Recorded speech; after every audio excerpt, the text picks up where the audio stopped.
And whenever the issue of Kashmir is brought up, our friends within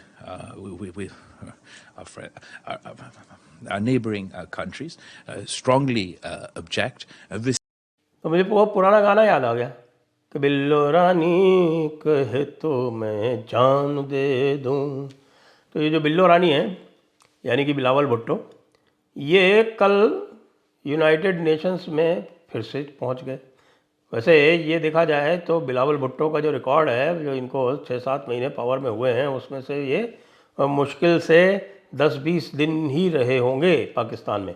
ये घूमते रहते हैं। बिल्लो रानी जैसे मत बनो यार, तुम लोग ना बिल्लो रानी जैसे बन जाते हो। वो लीचड़पना कर देता है। क्या लीचड़पना करता है? जब तालिबान के पास जाना हुआ, जो कि इतने खतरनाक लोग हैं, जो कि सुसाइड बॉम्बिंग से नीचे बात नहीं करते, हमले से कत्लो गारत 24 घंटे तालिबान के कुछ ना कुछ ऐसी खबरें दुनिया में आती रहती हैं जो कि बहुत ही खतरनाक लोग हैं। अब तो सरकार है उनकी, they are the government of Afghanistan, but the fact of the matter is Taliban खतरनाक है, तालिबान डेंजरस है। ठीक है, तो जहां पे खतरा था वहां पे उसने हिना रबानी घर को भेज दिया। ये देखो, ये look at him, what a chivalrous gentleman Billo is, if he is a gentleman at all. जहां पे खतरा था अफगानिस्तान में, जहां पे तालिबान था, वहां पे हिना रबानी घर को भेज दिया। और जहां पे लेडीज का मामला था, वुमेन एम्पावरमेंट इन इस्लाम वाला, जो यूनाइटेड नेशंस ह्यूमन राइट्स वाले मीटिंग कर रहे थे, जो लेडीज वाला मामला था, वहां पे खुद चला गया।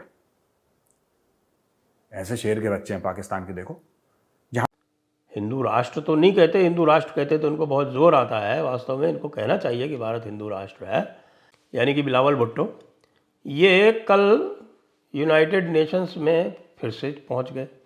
वैसे ये देखा जाए तो बिलावल भुट्टो का जो रिकॉर्ड है, जो इनको 6-7 महीने पावर में हुए हैं, उसमें से ये मुश्किल से 10-20 दिन ही रहे होंगे पाकिस्तान में। ये घूमते रहते हैं और छोटे छोटे जो कॉन्फ्रेंसेस होते हैं, सेमिनार्स होते हैं, मीटिंग्स होती हैं, उसमें सब में पहुंच जाते हैं। जिनीवा भी पहुंच जाते हैं और आप न्यूयॉर्क में तो बने ही रहते हैं अक्सर। पूरा का पूरा अपना आंतराज ले जाते हैं। एक तरफ तो पाकिस्तान वाले कह रहे हैं कि साहब कि हमारे जो है बहुत हालत ख़राब है और हमारे पास पैसे नहीं है, हमारे पास जो एम्बेसी स्टाफ है उसको भी देने के लिए पैसे नहीं है, और दूसरी तरफ बिल्लो रानी जो है वो घूमती रहती हैं चारों तरफ। अब इनका हाल तो ये है, अब आप ये देखें कि एक तरफ तो पूरा बयानिया ये बना रखा है कि हमको वेस्ट सपोर्ट नहीं कर रहा, दूसरी तरफ जो पूरा मीडिया है पाकिस्तान का, आप कभी भी पाकिस्तान का मीडिया उठा के देख लीजिए, जिस विशेषकर जो इलेक्ट्रॉनिक मीडिया और जो चैनल्स हैं, ये यूट्यूबर्स हैं, इनको आप देख लेंगे तो आप उसमें यही पाएंगे बार बार कहते हुए कि हमें भारत से रिश्ते सुधारने चाहिए, अब भारत को हमारे साथ ट्रेड करनी चाहिए। अरे भारत को क्या पड़ी है भाई आपके साथ ट्रेड करने के लिए? क्या फायदा इसका यार?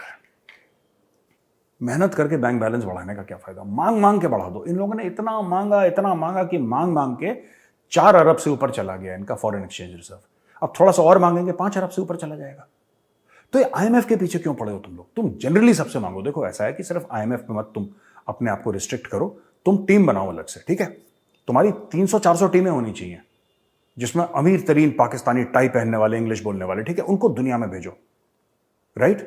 कोई चाइना से भीख मांग रहा है, वो चाइना डेस्क है, एक अलग से स्पेशलिस्ट चाइना डेस्क, वो चाइनीज सीखी है उसने, वो चाइनीज में चाइना से मांग रहा है, वो जापानीज में जापान से मांग रहा है, वो अरेबिक बोल के अरबियों से मांग रहा है, अरबी दे रहे हैं उसको।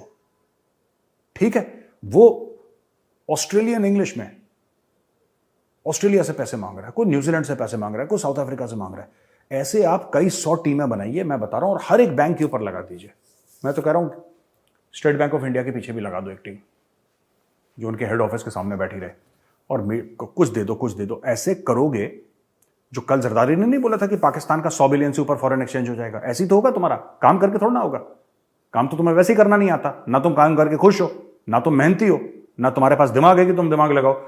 तुम मांग मांग के, मैं बता रहा हूं, मांग मांग के पाकिस्तान को उस ऊंचाइयों पे ले जाओ जहां जिन्ना ने एक बार सपना देखा था कि मेरा पाकिस्तान, वो देखो वो टॉप पे होगा मेरा पाकिस्तान। यही बोला था ना जिन्ना ने। वो एक बाबा कौम था, एक बाबा कौम तुम्हारा मेजर गौरव आर्या है। वो पहला बाबा कौम तो चल लिया, ऑफ हो गया, वो दूसरा बाबा कौन बोल रहा है, बेटा मांगो, हर जगह जाके मांगो, मांग मांग के दुनिया की वाट लगा दो। इतना मांगो कि दुनिया की आंख से आंसू निकल जाए और दुनिया तुम्हें पैसे दे दे और तुम अमीर मुल्क बन जाओ, सिर्फ मांग के। बाकी सब छोड़ो, ट्रेड व्रेड तुम्हारे बस का नहीं है, मेहनत, मैन्युफैक्चरिंग। एक तरफ तो ये बयानिया चला रखा है कि साहब कि भारत को हमारे साथ ट्रेड करनी चाहिए, कुछ कहते हैं कि नहीं, पाकिस्तान को जो है सब कुछ भूल के भारत के साथ ट्रेड खोल देनी चाहिए। अब हम क्यों पाकिस्तान को रेस्क्यू करेंगे जब बिल्लो रानी हर मौके पर कश्मीर कश्मीर चिल्लाती हैं। कभी प्राइम मिनिस्टर को कह देती हैं बिल्लो रानी कि साहब की बुचरो गुजरात, कोई अपनी ज़ुबान पे काबू नहीं है। कभी आपके शहबाज शरीफ साहब जो हैं वो अरब में जाकर, अमीरात में जाकर कभी तो कहते हैं कि साहब कि हमने बड़ी भारी गलतियां की, हमने जो युद्ध किए भारत से। उसके बाद ये कहते हैं कि नहीं, जब तक कश्मीर नहीं होगा तब तक कुछ नहीं होगा, हम बात नहीं कर सकते। अरे भाई, कौन कह रहा है आपसे बात करने को? भारत ने तो कभी कहा नहीं। अब बिल्लो रानी के तो ये हाल है कि उनको जब पूरा चारों तरफ से प्रेशर पड़ रहा है कि भारत के साथ रिश्ते नॉर्मल करने हैं, तो उनको लगता है कि भाई भारत को तो फिर दोस्त बनाना पड़ेगा। लेकिन उनको इस्टेब्लिशमेंट का हुक्म है और उनको मुल्ला मौलवी का हुक्म है कि आप भारत को दोस्त इसलिए नहीं कह सकते क्योंकि वो हिंदुओं का राज है। हिंदू राष्ट्र तो नहीं कहते, हिंदू राष्ट्र कहते तो उनको बहुत जोर आता है। वास्तव में इनको कहना चाहिए कि भारत हिंदू राष्ट्र है, हिंदुओं का ही राष्ट्र है। लेकिन चूंकि कुरान पाक में कहा हुआ है कि हनूद और नसारा और मुशरिक ये सब जो है ये अल्लाह हुजूर के दुश्मन है, तो इसलिए जो भी मोमिन हैं, जो भी अनुयायी हैं, इस्लाम को मानने वाले हैं, उनके लिए तो फिर हिंदू किसी भी तरह से मित्र हो नहीं सकता। तो हिंदू यदि अल्लाह हुजूर का दुश्मन है तो फिर जितने भी पाकिस्तानी हैं उनका सबका दुश्मन है। तो ये जो नज़रिया है, जिसको नज़रिया है पाकिस्तान या नज़रिया है पाकिस्तान बोलते हैं, ये नज़रिया है पाकिस्तान पूरी तरह से चलता है और उसी को चला चला के जहाँ भी मौका लगता है ये कश्मीर राग अपना आलापने लगते हैं। अब जो मैं आपको बात करने जा रहा हूँ वो बड़ी इंटरेस्टिंग है, उसको आप देखिए कि पहले तो इन्होंने कहा कि देखिए कि हमारे कुछ सम ऑफ आवर फ्रेंड्स कहने जा रहे थे, वहाँ पर रुक गए। उनको कहा अरे मैं क्या कहने जा रहा हूँ, मैं भारत को फ्रेंड कह दूंगा क्या? तो हकलाने लगे, ऐसे हो गया। मतलब भारत को फ्रेंड कहने में ही हकलाने लगते हैं। भारत को अगर अपना नेबर कहना हो तो भी हकलाने लगते हैं। तो भाई साहब हकलाने लगे और फिर उसको घुमा फिरा के बोले our neighbouring committee, our neighbouring country, some of our neighbouring countries they do not let the Kashmir issue come up in the United Nations. की वो कश्मीर का जो इशू है वो यूनाइटेड नेशंस में आने नहीं देते हैं और कश्मीर जो है वो डिस्प्यूटेड मामला है। अब कितनी बार इनको लोगों ने समझा दिया कि भाई अब जो डिस्प्यूट्स हैं उस डिस्प्यूट्स में कश्मीर मामला यूनाइटेड नेशन में ऑफिशियली लिस्टेड नहीं है। भारत का क्लाउड था, भारत ने उसको डिस्प्यूटेड जो मैटर्स हैं उसकी लिस्ट में से निकलवा दिया। Look at him, what a chivalrous gentleman Billo is, eh? If he's a gentleman at all. जहां पे खतरा था अफगानिस्तान में, जहां पे तालिबान था, वहां पे हीना रबानी घर को भेज दिया। और जहां पे लेडीज का मामला था, वुमेन एम्पावरमेंट इन इस्लाम वाला जो यूनाइटेड नेशंस ह्यूमन राइट्स वाले मीटिंग कर रहे थे, जो लेडीज वाला मामला था वहां पे खुद चला गया।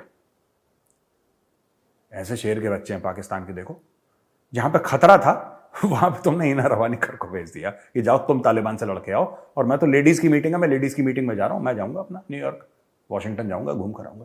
ये हाल है पाकिस्तान के। अब आप समझ गए what is the difference between doctor Jaishankar and बिल्लो। मैं दोनों को कंपेयर नहीं करना चाहता क्योंकि दोनों में कंपैरिजन है ही नहीं। डॉक्टर जयशंकर बिल्कुल आसमान पे और बिल्लो कीचड़ में है बिल्कुल। लेकिन आपको बताना चाहता हूं कि आप लोगों ने खुद ऐसे लोग चुने हैं बिल्लो जैसे, राइट? बिल्लो जैसे लोगों को आप लोग वोट देते हैं जो आपके मुल्क की मट्टी पलीत करता है।